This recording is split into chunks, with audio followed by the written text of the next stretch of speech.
What's up, everybody? Welcome to Podcast Now. I'm Alex, and in this video, I want to briefly talk about Batman Arkham Knight. Obviously, today is the 7-year anniversary, and I just kind of want to talk about my time with this game. I do a deep dive series, and I've done it on a few other games where I kind of write myself the script. The editing is a lot better. I put a lot more time and effort into it, and I've done a couple of those. I'm going to be continuing those. This isn't that. I eventually want to do that essay series for all of the Arkham games, so I definitely want to do that in the future. So let's talk about this game. This obviously is a game I think is quite special to a lot of people. It's also a game, obviously, that was met with a fair share of criticism. I'll always, and I said this on Twitter, I think this will always be my most vivid memory of an Arkham game out of all of them. I do remember very clearly getting into Arkham Asylum. I remember very clearly, around, not the exact date, but, close to it. I remember exactly what I was thinking. I remember, the day after for, the ending of Arkham City. I remember that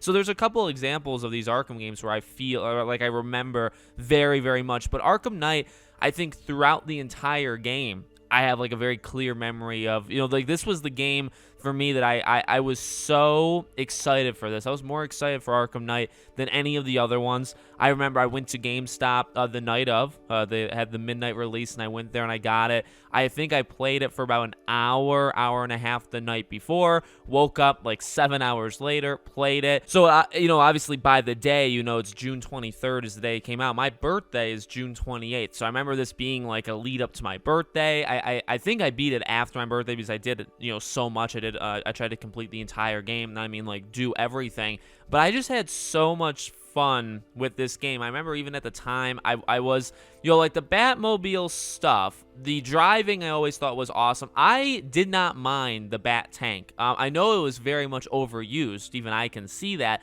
But I was actually always kind of in its camp. I thought it was, camp. I thought it was a campy thing where it was different. It wasn't Batman Arkham whatsoever, but I kind of liked it's one of those things where it's it definitely probably didn't belong in a Batman Arkham game.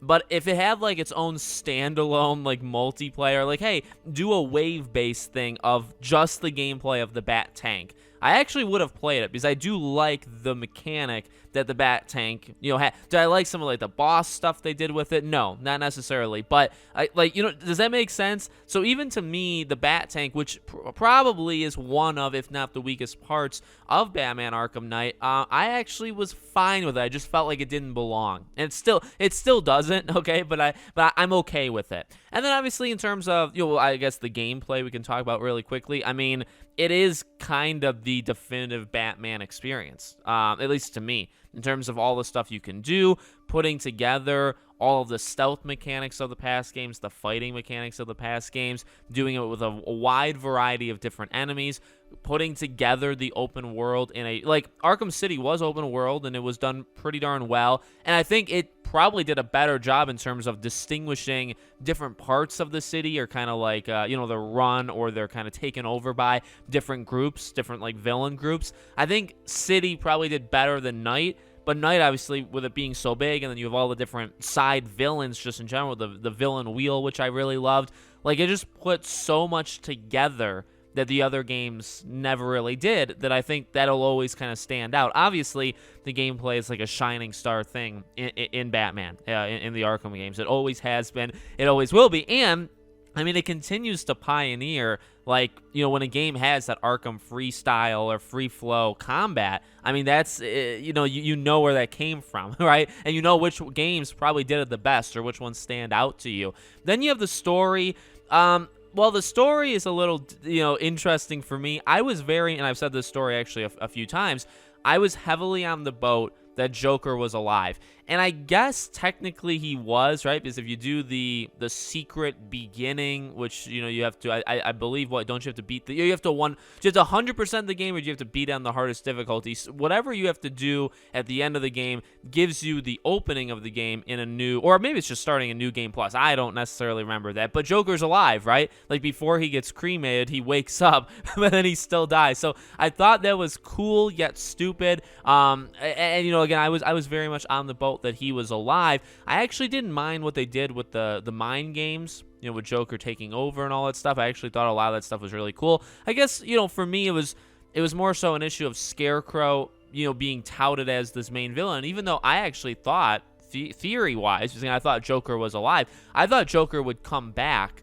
midway or towards the end of the game and take over the villain role. So I was expecting, for the wrong reasons, I was expecting Scarecrow to take a back seat at some point. Now, I was right, but I wasn't right because of the reason I thought, right? It just happened. They just decided, okay, Scarecrow's going to be really cool in, like, the 6 scenes we have him in. And that's kind of it, though. We're going to not really use him all that much. So that was an issue for me. Obviously, the Arkham Knight, like, literally, including myself. By the way, I don't know a lot about comics. I don't know a lot about all that stuff, but I kind of researched it, or I saw other people in terms of theories talk about it leading into the game. So I was caught up. I was aware of what, like, they could potentially do with the Arkham Knight character.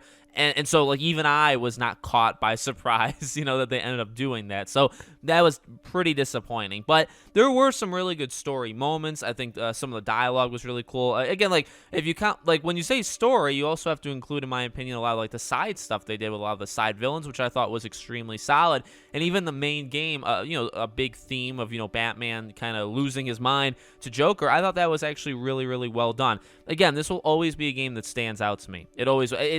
It's not, I've said this before, to me, it's not my favorite Arkham game. My favorite Arkham game is Asylum. The best Arkham game, I think, is City, okay, in terms of, like, the best quality game.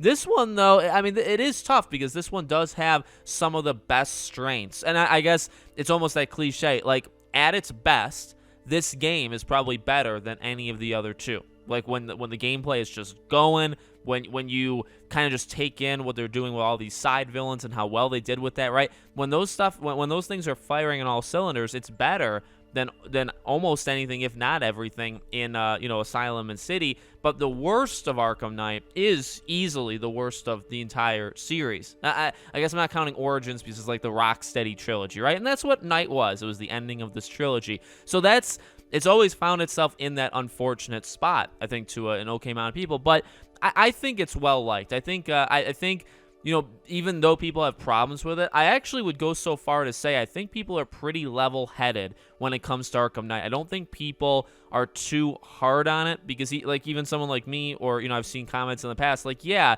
you may not like what they did with the Arkham Knight. You may not like the Joker, I guess, like, plot line they went with, right? You may not like, the Bat Tank.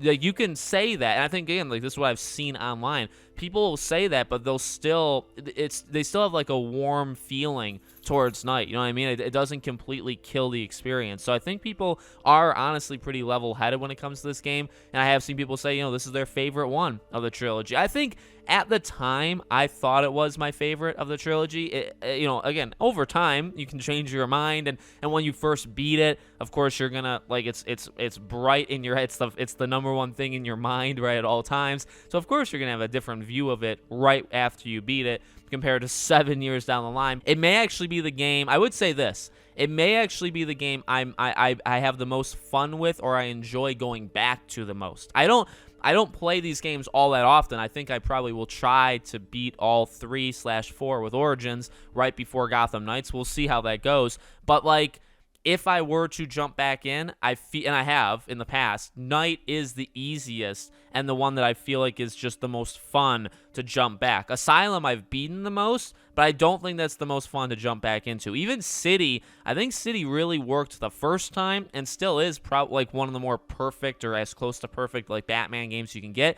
But I don't know how well City works, upon multiple, and that's just my opinion. I think Knight is the easiest of the 3/4, if you want to count Origins. It's still the easiest to go back into and just kind of enjoy yourself. That's my opinion. So let me know what you guys think in the comments. Make sure you guys are subscribed, bell icon turned on so you know when all these videos go up. If you want to follow me anywhere else, all my social media, including our Patreon, is in the description below. Also, for YouTube memberships, if you guys want to support there, the join button is right next to the subscribe button. Thank you guys for watching, and I'll see you all on the next video.